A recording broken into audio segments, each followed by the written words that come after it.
Shalom Aleichem, Rabbi Elazar. Shalom Aleichem. Chag Sameach. Chag Sameach. Je voudrais écouter des petites paroles sur la Souka, Bezrat Hashem. Petite histoire, quelque chose sur Sukkot. Haïloula shel Rabbeinu. L'Ervod de Haïloula shel Rabbeinu, et c'est aussi pour l'Ervod de la Chag Sukkot.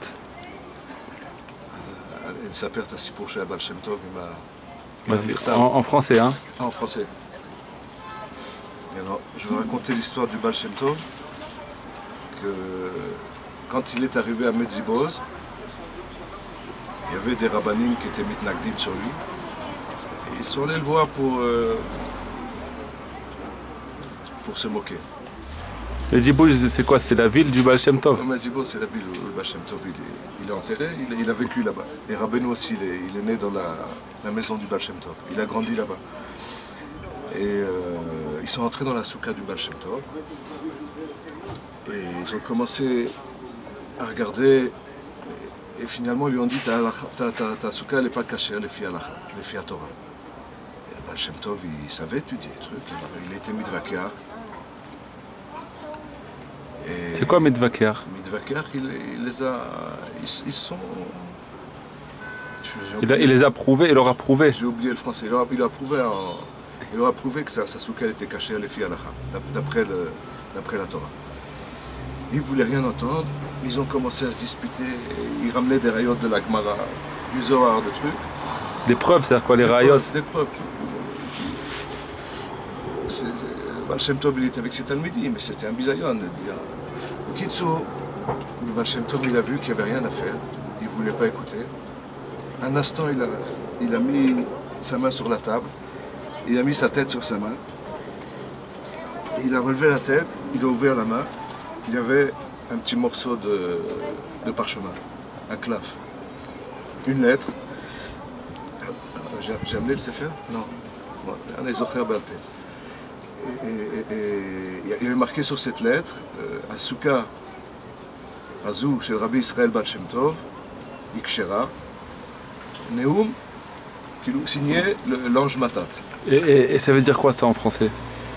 Ça veut dire la souka du Baal Shem Tov est cachée d'après la halakha, d'après la Torah, signé par l'ange Matat, qui est un des anges les plus puissants. Et alors ce pétek là, cette lettre, l'oncle de Rabbeinu qui s'appelait Rabbi Ephraim, Rabbeinu il avait deux oncles, Rabbi Ephraim, Rabbi Baruch, qui étaient donc des petits-fils du Baal Shem Tov. Alors les petits-fils du Baal Shem Tov, ils ont gardé ce mirtav, ce pétek, et chaque fois qu'il y avait un malade à Medziboz ou quelqu'un qui ne se sentait pas bien, il lui mettait sous l'oreiller. Il dormait dessus une nuit et il était guéri. Et pendant une vingtaine d'années comme ça, chaque fois qu'il y avait un malade, il se guérissait comme ça.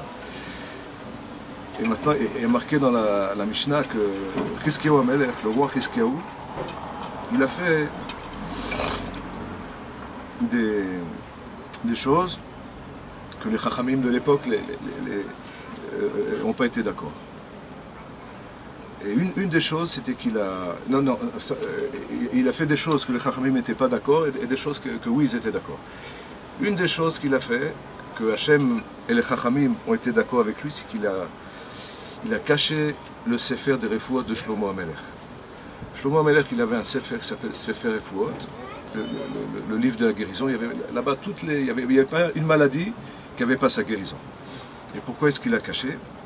Tout simplement parce que tous les gens se guérissaient. Et la kavana d'Akadosh Baruch Hu, quand il envoie une maladie à quelqu'un ou des souris, c'est pour qu'il fasse chouva. Et les gens, dès qu'ils étaient malades, ils allaient consulter le livre et ils se guérissaient. Tout. Alors avec cette lettre, c'était la même histoire. Chaque fois qu'il y avait un malade, il mettait la tête sur l'oreiller avec la lettre et il se guérissait. Et Mina Shamayim, c'est pas ce qu'on voulait. Alors,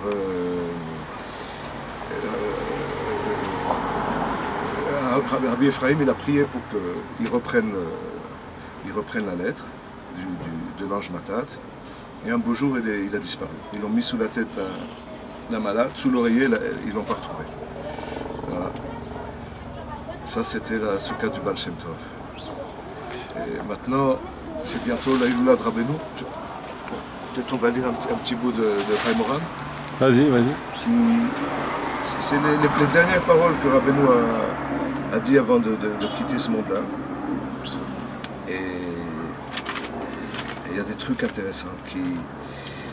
C'est les dernières paroles du tzaddik. C'est un peu comme une sava, comme une... Comment on dit une sava? Une sava, c'est un testament. Un testament, ouais. Qui Rabbi Nathan explique qu'il ne voulait tellement pas rentrer dans son esprit que Rabbeinu allait quitter ce monde, qu'il ne lui a pas demandé qu'est-ce qu'on va faire après.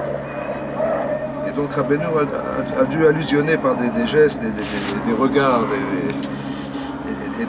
des paroles, ce qui allait se passer après. Une des choses qui est très importante, ça je me rappelle quand je suis arrivé à Breslev il y a 35 ans comme ça, il y avait des vieux chassidim russes comme ça. Ils avaient attrapé cette parole de Rabbeinu qui avant de partir a dit à Rabbi Nathan Léat Léat, doucement doucement. En yiddish russe c'était Povole, comme ça il a dit. Rabbeinu il était malade de... Comment s'appelle cette maladie je sais pas. Tuberculose. Tuberculose, donc il vomissait du sang. Et il est mort à 36 ans, ouais. 36 ans 38 et demi. 38 et demi. Donc il n'a pas vécu longtemps, mais il a eu le temps de faire tout ce qu'il voulait faire. Toujours est-il que...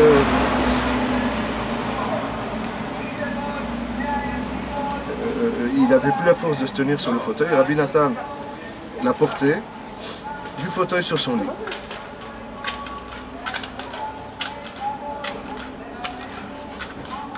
Et en le portant, Rabbeinu il a dit comme ça, voilà.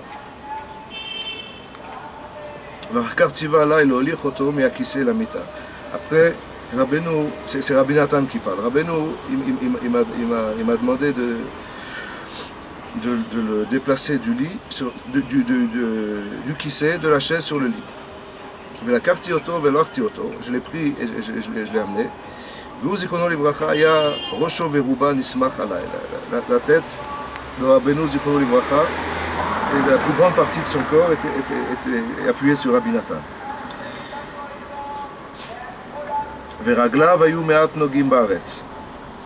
Et ses pieds touchaient un peu par terre. Via Nisa Alay, jusqu'à ce que je l'ai posé sur son lit, qui n'était pas loin du siège.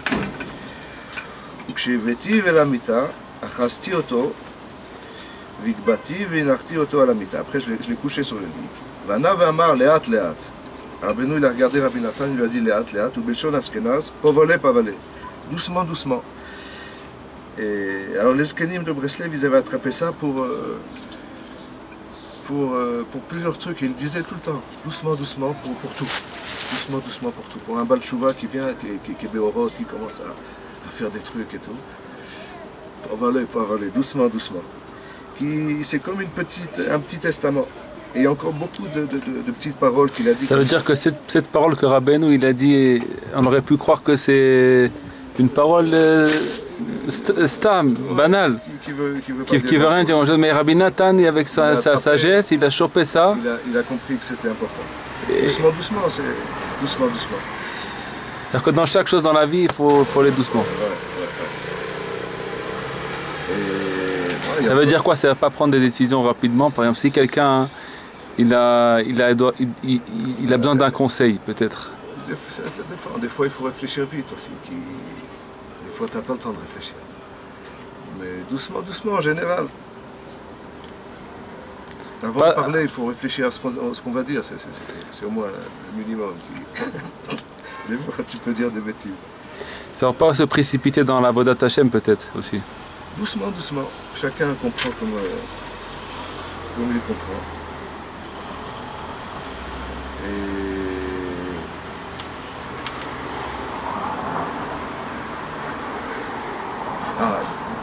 Il y a encore un truc. Donc c'est les dernières heures de Rabbeinu avant qu'il quitte ce monde. Et la maison Rabbeinu est partie de ce monde, elle existe encore, elle est au Ouman.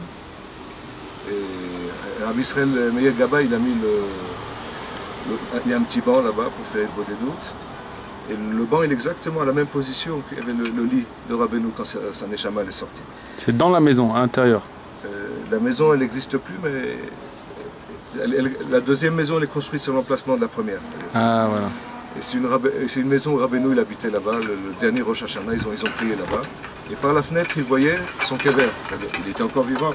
Il voyait le futur kever, où il allait être enterré. Donc le Bet Akbarot.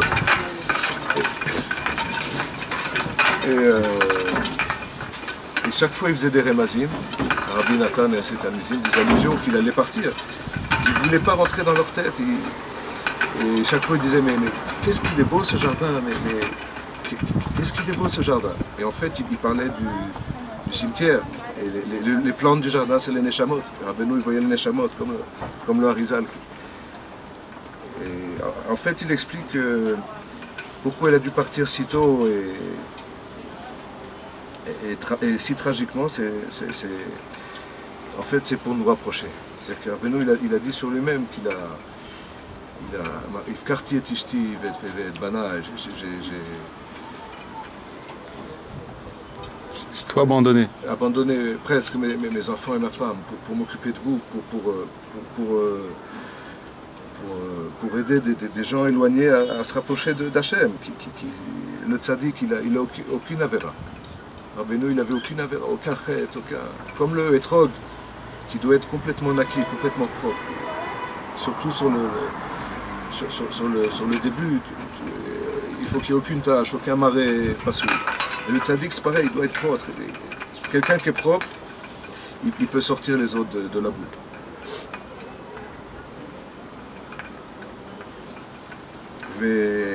Rabbi Nathan, il ne voulait pas rentrer dans son esprit que Rabbeinu allait partir. Et chaque fois, il lui donnait des paroles de tikva, vous allez vous en sortir, truc, machin. Et Rabbeinu, Bet Mimot, Ouama, Etzel Hashem Yitbarach Hakol Efshar. Bien qu'il était déjà très malade, et il savait déjà qu'il allait partir. Il lui a dit, pour Dieu, tout est possible.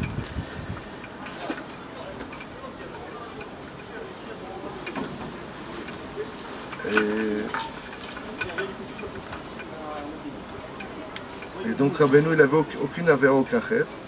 Et le jour de sa choupa, le jour de la choupa, c'est connu que le khatan, on lui pardonne toutes ses fautes. Et Rabbeinu l'a dit, c'est connu, mais moi j'ai aucune faute à me faire pardonner. Et il a fait un bisayon à quelqu'un, un de ses chassidim. C'est quoi un bisayon? Il a fait une petite honte comme ça, il a dit un truc qui ne lui a pas plu. Le type il a baissé la tête.